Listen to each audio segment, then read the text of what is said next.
Well, here we are. This is Deathslayer from Silverlight Studios, and welcome, ladies and gentlemen, to my honest review of Cockwork Industries.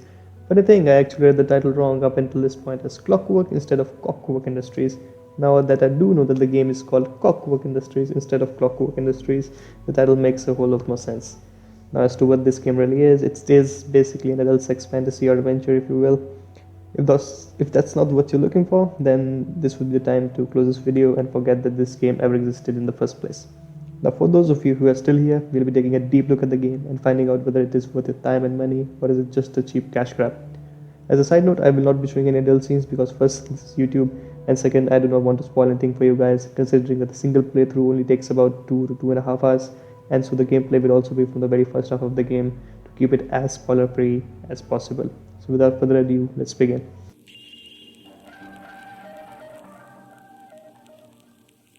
Now the story goes as follows. You are Dwayne, winner of a golden lottery ticket, and you're rewarded with a trip to a top secret body enhancement clinic filled with some really sexy people.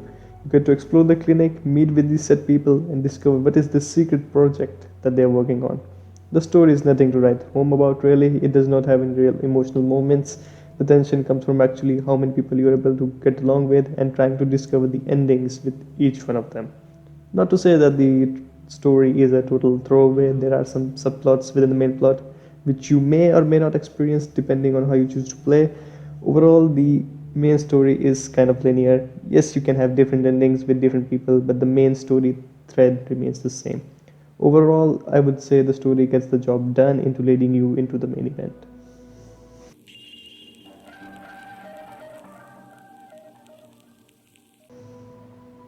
Now on to the main star of the show here, the presentation. The first thing you may notice is that this game does not look like anime, which many games of this genre are. Indeed, the game has a distinct but an over-sexualized look to it. The over-sexualization for this kind of title is not a bad thing, especially when it can make the character models look so appealing and sexy.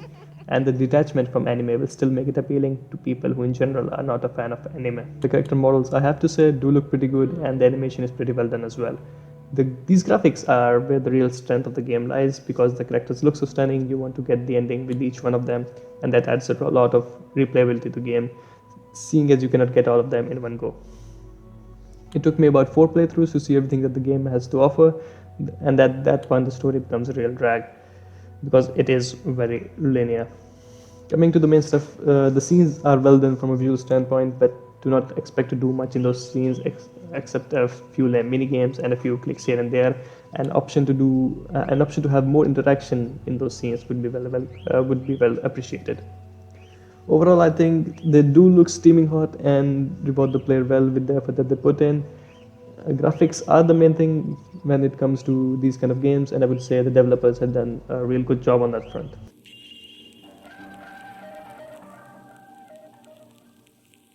Seeing the well-done visuals, I have to say that I was left pretty disappointed by the gameplay.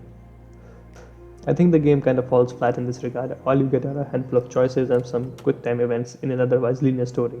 You would think that when you get an item in this game, you would be able to do some cool shit with it. Use it on different people, have different outcomes. Not really. Aside from items that give you one-off hot scene with the person you use it on, the main items cannot be used in a variety of ways. Also, the minigames you're presented with in scenes are pretty lame as well.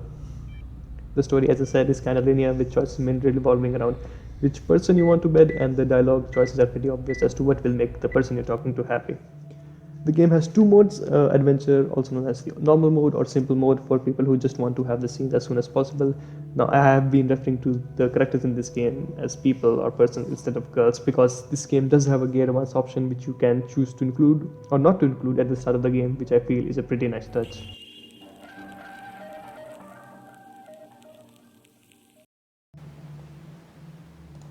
Finally, I would like to say that in all my time with the game, I did not experience any bugs or glitches. The game feels well polished and it runs well, and the load times are non-existent when running off an SSD. Overall, I would say it is one of the best non-Japanese game from this particular genre, and it gets a solid 8 out of 10 and a QA stamp for being bug-free. Now, if you like this video, please like, comment, and subscribe, and help out a small content creator like me. Bye for now, and see you next time.